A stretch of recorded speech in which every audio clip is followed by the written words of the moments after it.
alors qu'il pleuvote doucement. Et vu qu'on squatte mon coin préféré plus loin, voilà, je boude dans mon coin. Mais non, je rigole. Je me suis mis au bord de la rivière. Ah, ça pourrait être un coin idéal pour faire un petit plouf. Ouais, effectivement. Donc dans mon manque de bol chronique, on va dire, j'ai plutôt du bol en fait. Parce que je me suis trouvé ce spot. Ah, regardez comme c'est sympa quand même. Bon, de toute façon, vu qu'il pleut,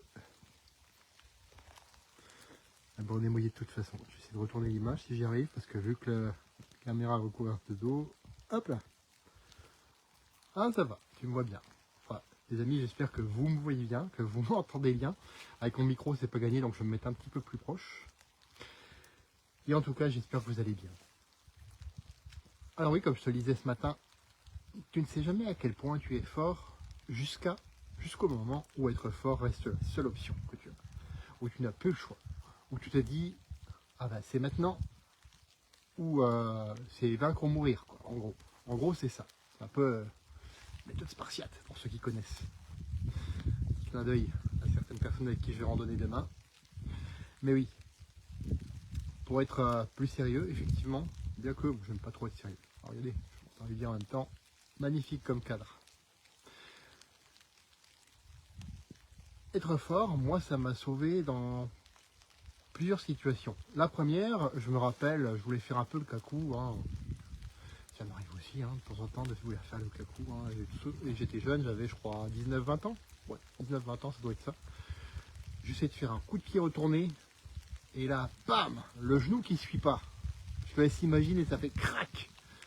Aïe, rien que d'y penser. Rien que d'y penser, j'ai mal encore.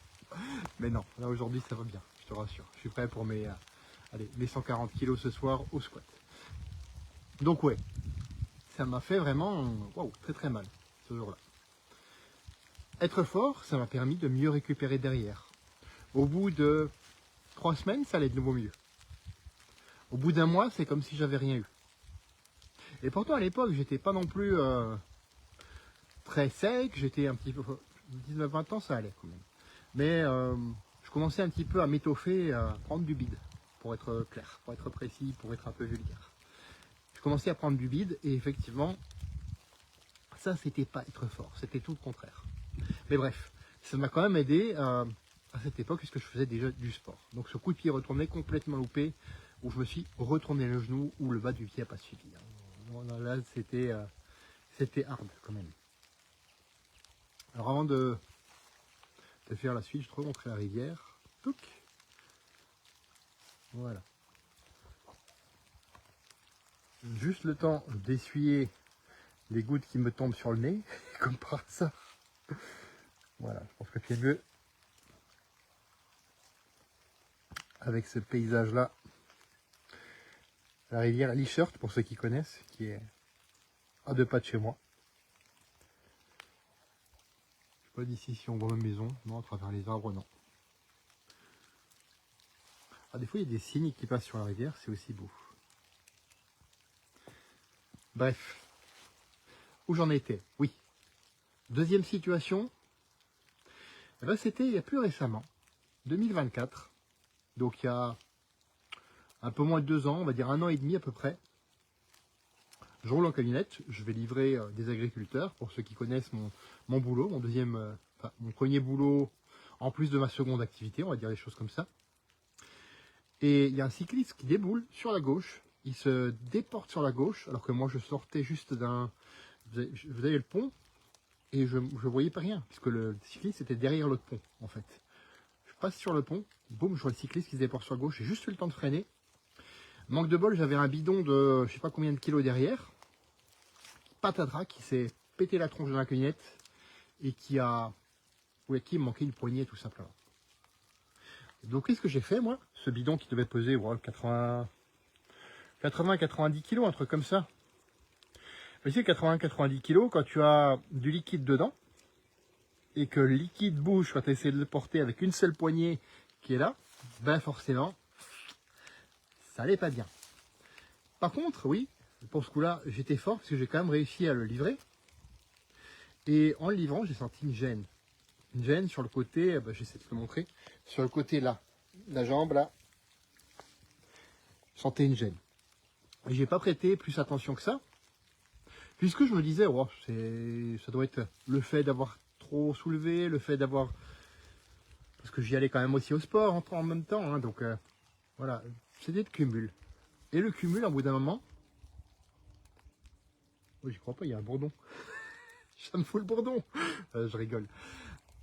Donc ouais, effectivement, au bout d'un moment, je suis allé chez moi. Je me suis couché, tranquillou, j'ai rien senti jusqu'à dimanche.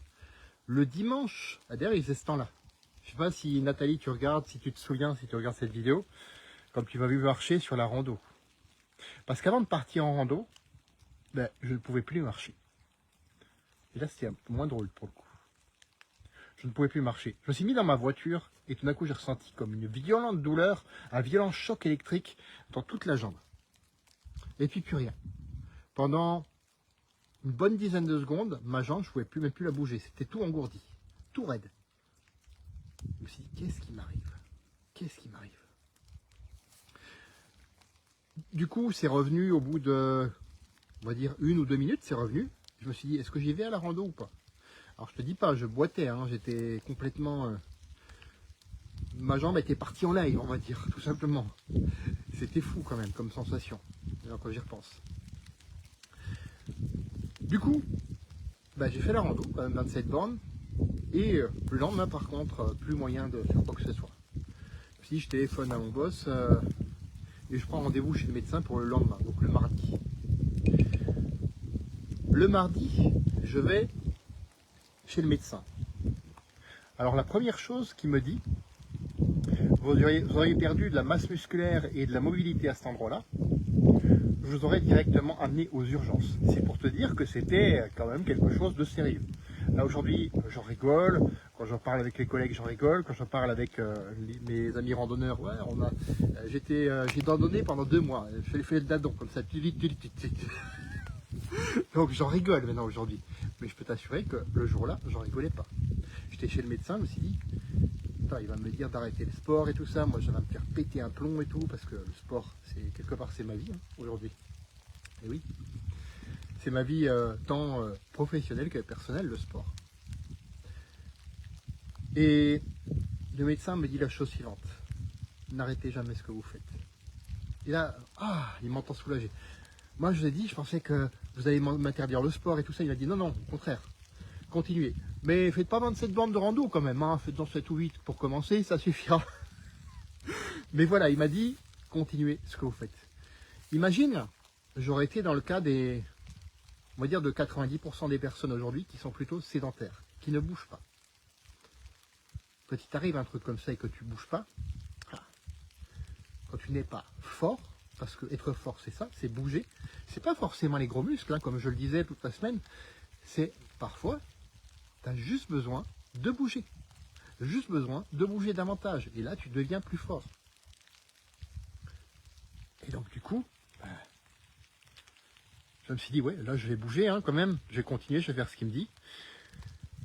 Il me presterait aussi 10 séances de kiné. Et la kiné, voilà, elle me montre des exercices, elle me dit tout ça. Bon, ok, ce que vous faites, c'est déjà très bien. Implémentez encore ça. Et puis, chaque fois que vous avez mal, surtout, faites-le. Ça vous soulagera. Et donc voilà que je me retrouve à faire une 4e séance de sport. C'est plus une séance de mobilité, c'est pas pour brûler des calories ou y aller comme un bourrin. C'est juste une séance pour être plus flexible. Boum, boum, boum. Flexible. Là je bouge mon boule mais tu le vois pas. Donc ouais, être plus flexible, ça compte aussi dans la force. C'est pas être fort, c'est pas juste avoir de gros muscles et faire, comme Danny Boone dirait, du K4000 et puis pouvoir t'essuyer les fesses quand tu vas aux toilettes. Non, c'est pas ça être fort. Être fort, c'est un ensemble de choses. C'est être mobile, être suffisamment fort pour récupérer quand il t'arrive un pépin comme ça, et être tout simplement le faire tous les jours. Être suffisamment constant pour bouger tous les jours. Je ne dis pas de faire 4 séances de sport par jour comme moi. Non, non, non. Je te dis de bouger tous les jours. Même un peu. Même faire, allez, si tu fais 5000 pas, monter à 7000, 7500 pas, 8000 pas, c'est cool, c'est très bien. Juste ça, bouger un peu, et tu deviendras plus fort. Et ça c'est quoi? C'est tout simplement des habitudes que tu peux modifier, que tu peux changer, que tu peux adapter à qui tu es, tes objectifs et tes contraintes. Tout ça, j'en parle dans mon guide que je t'offre. Comme je le dis à chaque fois, c'est cadeau, c'est gratuit et ça le restera. Tu as tout ce qu'il faut dedans, tout ce qui m'a aidé durant ces 20 dernières années à avoir le physique que j'ai, à bientôt 50 ans quand même. Hein. Allez, c'est rien de le dire, ça ne me rajeunit pas tout ça. Et pourtant, bah, j'ai 30 ans sur les taxes, comme j'aime bien le dire. Voilà. Ce guide, tu as juste à me le demander en message privé, en commentaire, ou alors via le lien WhatsApp que je mets dans la description de cette vidéo. Tu as juste à aller dessus et comme ça tu rejoins. C'est une communauté que je suis en train de construire. Bon, il n'y a pas beaucoup de monde en ce moment, mais je suis en train de la construire, donc c'est normal. Petit à petit, j'amène dedans des personnes qui veulent vraiment, qui s'intéressent vraiment à la santé, à bouger, à manger de manière cohérente plutôt qu'à faire ces régimes à la bip qui te pourrissent la vie, plus qu'autre chose. Et ensemble, on avance. Parce que moi aussi, j'apprends encore. Moi aussi, je me forme encore. Et je me formerai jusqu'à la fin de ma vie là-dessus. Parce que le sujet du corps humain, on n'a pas fini d'en apprendre. Bref, je m'égare. Les amis, faites de votre vie une aventure mémorable qui vous ressemble. Et pour ça, être fort, c'est pas une option. On se retrouve demain pour ce que je vois en rando. Et lundi pour un autre live. À bientôt.